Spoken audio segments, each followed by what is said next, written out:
You did it as a test, a learning experience. You submitted a government bid just to see how the process works, maybe get some pricing intelligence. You built in a safe margin, fully expecting to lose. Then the email arrives. Contract award notice. Your heart sinks a little. You actually won. It happens more often than you'd think. So what on earth do you do now? First, take a deep breath. This is usually a good problem to have.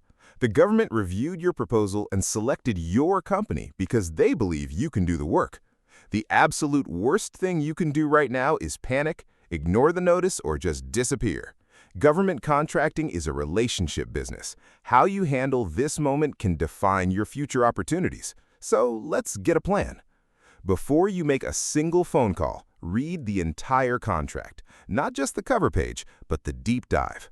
Get into the statement of work, the delivery schedule, the reporting requirements, and all those special clauses. Many contractors imagine a monster of a project, but sometimes the reality is much simpler than you assumed. You need to know exactly what the government expects before you can make any other decision. Once you know what they want, ask yourself honestly, can you actually do it? Can you deliver the product yourself, or can you get it from a supplier? Could you subcontract parts of the work? Can you hire temporary help? And crucially, can you finance the operation until the government payment arrives? You might find that with the right partners, performance is entirely achievable.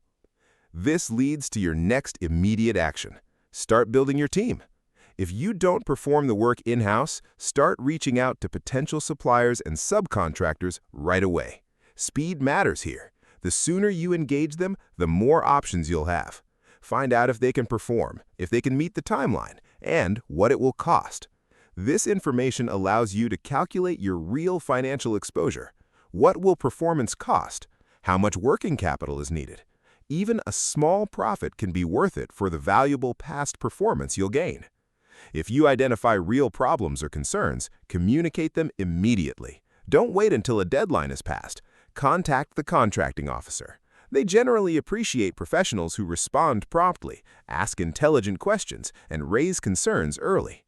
Be honest about your capabilities. This isn't about making excuses. It's about finding collaborative solutions. Remember, winning the contract doesn't mean you have to perform every single task yourself. Explore teaming up with another contractor or using consultants. Just be sure to review any limitations on subcontracting first. At this point, you have three choices. The best option is usually to perform the contract. This brings in revenue, builds your reputation, and opens doors for the future.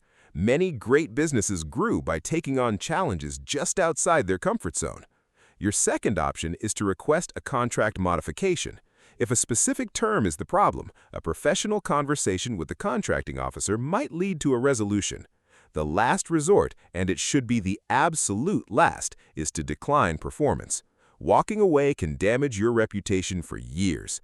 Only consider this if performing would create a genuine, significant financial or operational risk for your company. And if you found yourself in this spot because you were bidding to learn, you've still learned something incredibly valuable. Your pricing was competitive. Your proposal was acceptable. The government saw you as a capable partner. That's a huge win in itself.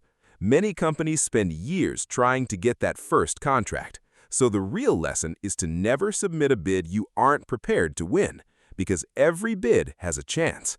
And when it hits, the contract you never expected could be the very one that transforms your business. If you're looking for help building a government contracting strategy, supplier network, or proposal process, contact Neybor Consulting. We help businesses navigate government contracting from registration to award and beyond.